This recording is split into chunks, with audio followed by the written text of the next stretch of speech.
बिस्मिल्लाहिर्रहमानिर्रहीम। दिलों के बंधन सीज़न 2 उम्मे मरियम शेख किस्त नंबर 8।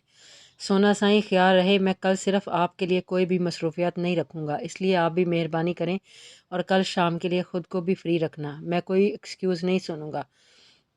वो दो टोक बोला था। ज़रा, इससे पहले मेरी एक शर्त है। किसी ख्याल के तहत नैना की शरबती आंखों में बिजली कौंदी। हुक्म करें, आपकी हर शर्त मंजूर है। इसका लहजा मजबूत था। कल हमारे साथ मीर जाजिब भी वहाँ मौजूद रहेगा। नैना मुस्कुराते हुए बोली, इसी दिन का तो इसे इंतज़ार था। वो ये मौका मिस नहीं करना चाहती थी। तुम्हें मुझ पर ट्रस्ट नहीं है? मीर जवार का लहजा यकदम सर्द हो गया। ट्रस्ट क्यों नहीं है? आप मेरे लिए कोई अजनबी या गैर तो नहीं है? वो सटपटा कर गई थी। फिर हम दोनों की मुलाकात में मीर जाजिब की मौजूदगी का ख्याल क्यों कर आया? मीर का अंदाज हमनवाज, सर्द और ठहरा हुआ था। आप इस कदर सीरियस क्यों हो रहे हैं? मैंने तो बस ऐसे ही कह दिया। वो भी होगा तो वक़्त अच्छा गुजरेगा। इसने वजाहत की। तुम्हें लगता है मेरे साथ बोर हो जाओगी? वो स्पष्ट लहजे में बोला। मैंने ऐसा तो कुछ नहीं कहा। आप बिला वजह बात को तूल दे रहे हैं। वो खफगी से बोली। मेरी बात गौर से सुनो नैन, कभी भी मेरे और तुम्हारे दरमियान किसी तीसरे को लाने की गलती मत करना। हमारे दरमियान किसी तीसरे की मुदाखलत हरगिज़ बर्दाश्त नहीं करूँगा। मीर जाजिब तो क्या, मेरा सगा भाई क्यों ना होता, इसे भी हमारी पहली मुलाकात में शामिल होने की इजाज़त नहीं देता। कल होने वाली मुलाकात सरासर हमारी ज़ाती मामला थी। तुमने मीर जाजिब को दरमियान में लाकर इस पहली मुलाकात का चाम ही ख़त्म कर दिया। अब बेहतर होगा हम यह प्रोग्राम किसी और दिन रख लें। मीर जवार बामुश्किल ज़ब्त करते हुए तहम्मुल से फैसला कुन अंदाज में कहकर कॉल डिस्कनेक्ट कर गया था। क्या मैंने कुछ ज़्यादा ही जल्दबाजी से काम ले लिया? तुम भी कितनी बेअक्ल हो नैना, हुआ काम बिगाड़ दिया। उफ, अब इस बंदे को मनाना पड़ेगा। नैना ने पेशानी पर हाथ मारकर खुद को बेख्तियार कोसा। बाहर से इरहान और रोमा की बातों की आवाज़ कानों में पड़ी तो वो मोबाइल को घूरते हुए कमरे से निकल आई। तुम्हें अचानक देखकर बहुत अच्छा लगा। कितने दिन यहाँ स्टे करने का इरादा है? ज़ाइम ने चाय का शिप लेकर इरहान से दरियाफ्त किया था। अभी तो वापसी का कोई मूड नहीं है। स्टडी से भी जान छूट गई। आराम से रह कर जाऊँगा। इरहान आरामदेह हालत में सोफे पर विराजमान था। टांगे फैलाते हुए बेफिक्री से बोला, गुड। घर पर चक्कर ज़रूर लगाना, बल्कि तुम आराम करो, फिर तुम्हारी दावत रख देते हैं। ज़ाइम शाह खुशदिली से कहकर खड़ा हो गया। तुम लोग बातें करो, मैं ज़रा बड़े मीर साईं से मिल लूँ। काफ़ी दिन हो गए इनसे मुलाकात नहीं हुई। ज़ाइम शाह ने आंखों से अरोमा को पीछे आने का इशारा किया, फिर रहायशी हिस्से की तरफ बढ़ गया। रोमी, मैं ख़ास तौर पर तुमसे बात करने के लिए यहाँ आया हूँ, वरना मेरा अंदर आने का कोई इरादा नहीं था। ज़ाइम शाह की आवाज़ दबी हुई थी। वो कॉरिडोर में रुक कर अरोमा का इंतज़ार कर रहा था। अरोमा के पहुँचने पर इसका हाथ थाम कर टेरेस पर ले आया था। प्लीज़ जल्दी बात करें, अम्मा ने बुलाया तो मुसीबत हो जाएगी। वो बार बार दरवाजे की तरफ देख कर खौफजदा हो रही थी। तुम्हें मेरे सिवा सारी दुनिया की फ़िक्र रहती है। कभी तो रिलैक्स होकर मुझे 2 घड़ी का वक़्त दे दिया करो। ज़ाइम शाह भुन गया था। अच्छा बोलें, सुन रही हूँ ना। क्या बात करनी थी? वो ज़ाइम के ऑफ मूड को देखकर धीरे से बोली। तुमने हमारे बारे में नैना से तो शेयर नहीं किया है। मेरा मतलब है तुम दोनों की अच्छी अंडरस्टैंडिंग है। शायद तुमने इसे कुछ बताया हो। शाह ने जांचती नज़रों से इस पर मुज़ोकरू की। कैसी बातें कर रहे हैं? मैं भला इसे ये बात कैसे बता सकती हूँ? वो खफकी से बोली। इसलिए कि तुम लड़कियां इंतहाई बेवकूफ़ होती हो। खैर, तुमने अच्छा किया जो इसे नहीं बताया, और बताना भी मत जब तक मैं ना कहूँ। क्यों? फ़िलहाल मैं अम्मा से भी बात नहीं कर रहा, इसलिए कहीं और से इन्हें या किसी और को हमारे बारे में पता नहीं चलना चाहिए। वो अपनी पेशानी मसलते हुए बेहद ऑफ मूड में बात कर रहा था। शाह, आप मुझे काफ़ी दिन से परेशान लग रहे हैं। कोई बात है तो प्लीज़ बताएं मुझे। अरोमा ने इसके हाथ पर अपनी गिरफ्त मजबूत करके बेचैनी से कहा। गर्ल, परेशान होने वाली कोई बात नहीं है। तुम्हें फ़िक्र करने की ज़रूरत नहीं है। मैं इस मामले में किसी वजह से थोड़ा एहतियात बरत रहा हूँ। इसने प्यार से अरोमा का रुखसार छुआ। मुझसे क्यों छुपा रहे हैं? वो खफा हुई। अरे यार, पागल हो, ऐसी कोई बात ही नहीं है। बस नैना की वजह से थोड़ी एहतियात की ज़रूरत है। इसकी शादी से पहले मैं शादी नहीं करना चाहता। तुम गलत मत सोचो। शाह इसकी परेशानी के ख्याल से ही बेचैन हो गया था। इसने हाथ बढ़ाकर अरोमा के छियाने पर बिखरे रेशमी बालों को छुआ। वो किसी सूरत भी अरोमा को तहरीम की इस रात वाली हरकत के बारे में बताना नहीं चाहता था। तभी इसकी तसल्ली के लिए दानिस्ता झूठ बोल रहा था। मुझे क्यों लग रहा है कि आप मुझसे झूठ बोल रहे हैं, बात कुछ और है, मगर आप मुझे बताना नहीं चाहते, अरोमा वसूख से बोली।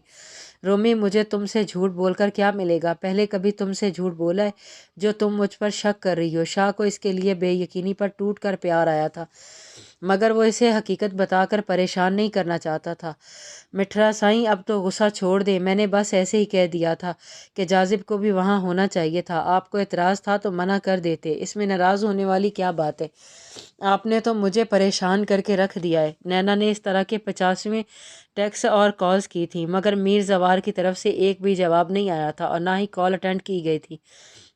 नैना को अपनी सारी मेहनत बेकार नज़र आई थी। इसने कुछ देर इंतज़ार के बाद बेदिली से मोबाइल टेबल पर पटका, तभी स्क्रीन पर मीर जवार का नंबर जगमगाया था। हेलो, ये नाराज़गी जताने का कौन सा तरीका है? इंसान लड़ता झगड़ता है, शिकवे शिकायत करता है, मगर आपने तो चुप का रोज़ा रख लिया। नैना ने कॉल अटेंड करते ही बेनुक्ता सुनाई थी। मीर जवार देर तक हंसता रहा था। बस, या और कुछ कहना है? वो हंसी रोक कर गंभीर आवाज़ में बोला, बस। नैना ने मुंह बिगाड़ कर कहा, मैं लड़ने झगड़ने का कायल नहीं, और शिकवे शिकायतें तो मैं अपने रब से भी नहीं करता। मेरे पास नाराज़गी जाहिर करने का एक ही अंदाज़ है, खामोशी। वो साफ गोई से बोला, लेकिन मुझे खामोशी बर्दाश्त नहीं है। मैं खुद खामोश नहीं रह सकती और मुझे किसी और की भी खामोशी भी बर्दाश्त नहीं होती। 2 दिनों में पागल हो गई हैं। वो बोलते हुए रौंसी हो गई। सोना साईं, माफ़ी, अब तो हंस दो, मेरी तौबा, अब नाराज़ हुआ भी तो खामोश नहीं रहूँगा। मीर जवार इसके अंदाज पर फिदा हो गया था। नैना खंगार भर कर रह गई थी। से काम नहीं चलेगा, मेरी इल्तिजा अपनी जगह मौजूद है, मेरी दवा का इंतज़ाम करो। मीर जवार दवा पर जोर देकर बोला। अभी नैना का सांस अटकने लगा। मीर जवार से तनहा मुलाकात के नाम पर इसके हाथों में नमी फूट पड़ती थी। ड्यूटी ऑफ होने वाली है, कल मिलते हैं, वो सोचते हुए बोली। अभी का मतलब अभी, और मैं अभी इसी वक्त तुमसे मिलना चाहता हूँ। इसने हाकमी कहा। ज़ारा ज़ारा मुझसे ज़ार मुझसे ज़िद मत करे, मैंने कह दिया ना कि मैं अभी नहीं आ सकती। नैना का लहजा भी सख्त हो गया। तुम अगर नहीं आओगी तो मैं हॉस्पिटल आ जाऊंगा, इसके बाद जो होगा इससे मुझे कोई फ़र्क नहीं पड़ेगा, मगर तुम्हारे लिए मुश्किलात पैदा हो जाएंगी जो मैं नहीं चाहता। तुम्हारा नाम हर खासो आम की ज़ुबान पर आएगा, मुझे ये गवारा नहीं है, इसलिए अगले 1 घंटे में मुझसे मिलो। मीर जवार का ठहरा हुआ लहजा नैना को बहुत कुछ समझा गया था। ओके, मैं कुछ देर तक बताती हूँ। नैना ने पेशानी पर आई नमी को टिश्यू पेपर से साफ़ किया था, फिर कॉल डिस्कनेक्ट करके इस तरह भी अंदाज में अपनी उंगलियां मरोड़ने लगी। इरहान, बहुत खुशी हो रही है तुम्हें देखकर। हनान और ताबिंदा को भी ले आते, काफ़ी अरसे से वो लोग भी पाकिस्तान नहीं आए। रानिया इरहान से मिलकर बेहद खुश थी। पुप्पो, कल अगले महीने तक इनसे भी मिल लीजिएगा। बाबा माहीन के एग्ज़ाम्स ख़त्म होते ही चक्कर लगाएंगे। आप फ़िलहाल भतीजे की मोहब्बत से फैज़ियाब हो जाएं। इरहान शरारतन बोला था। क्यों नहीं, मेरे लाडे भाई के बेटे हो, तुम्हारे लिए तो मेरी मोहब्बत भी खसूसी होती है। रानिया दवाबन बोली थी। रहने दें पुप्पो, पूरा ख़ानदान जानता है आपकी खसूसी मोहब्बत सिर्फ ज़ारी भाई के लिए है। इरहान मसनूई खफगी से बोला। इसके लिए खसूसी यूँ है कि वो बचपन से माँ बाप की मोहब्बत से महरूम रहा। इसके अंदर मुझे अपने मरहूम भाई की झलक नज़र आती है। रानिया मीर सजावल के ज़िक्र पर आबदीदा हो गई थी। इरहान, तुमने मेरी मामा को रुला दिया। तुम्हें पता भी है सजावल मामू के ज़िक्र पर ऐसे ही रो पड़ती हैं, फिर भी तुम्हें एहसास नहीं होता। तहरीम का लहजा सख्त था, तल्ख था। पुप्पो प्लीज़ मत रोएं, मेरा मकसद आपको रुलाना नहीं था, मैंने तो मजाक किया था। आप हम सब से भी प्यार करती हैं और सभी जानते, हम सब में आपकी जान बसती है। इरहान उठकर इनके करीब जाकर बैठ गया और इनके हाथ मोहब्बत से थाम लिए। वो शर्मिंदा हो गया था। इरहान बेटा, तहरीम की तो आदत है सख्त बोलने की, और आपकी फुफो मीर सजावल के ज़िक्र पर अपने आंसुओं को रोक नहीं पाती। आप गिल्टी मत करें। मखतूम शाह को भी तहरीम का लहजा नागवार गुजरा, मगर वो इसके मिजाज से वाकिफ़ थे। ज़ाहिम शाह ने इसके अंदाज पर गुस्सा दबाए खामोश ही रहा था। अंकल, मुझे आपी की बात बिल्कुल बुरी नहीं लगी, वो पुप्पो की वजह से परेशान हो गई थी, इसलिए जज्बाती हो गई। इरहान बोला। इरहान, अब हम चलते हैं, काफ़ी रात हो गई है, घर पर सब इंतज़ार कर रहे होंगे। यूँ भी गांव पहुंचकर अम्मा भी जल्दी सो जाती हैं। और अम्मा ने इजाज़त तलब नज़रों से रानिया को देखा। पुप्पो, अब हम चलते हैं, गांव में हूँ तो आता जाता रहूँगा, आप सब भी बड़ी हवेली आइएगा। इसने उठते हुए कहा। हाँ बेटा, मेरा भी दिल चाह रहा था बड़ी हवेली जाऊँगी, इंतज़ार थी कि कोई कराची से आ जाए तो फिर जाऊँ। वो सब बातें करते हुए बाहर तक आ गए थे।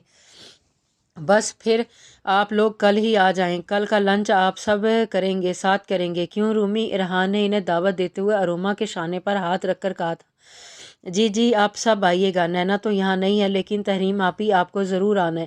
اروما نے بامشکل اس کی ہاں میں ہاں ملائی کیونکہ زائم شاہ اس کے شانے پر دھرے ارحان کے ہاتھ کو ناگواری سے دیکھ رہا تھا۔ اس کے تاثرات خطرناک ہو رہے تھے۔ اروما نے خفیف سی نظر اس پر ڈالی مگر زائم شاہ نے بگڑے تاثرات کے ساتھ رخ پھیر لیا، جبکہ تحریم کو ارحان کی بے تکلفی مزہ دے گئی تھی۔ اس کے دماغ میں جھمکا ہوا اور وہ مطمئن سی ہو کر مسکرا دی تھی۔ اسے زائم شاہ سے ہونے والی بے عزتی کا بدلہ چکانے کا راستہ مل گیا تھا۔ جاری ہے۔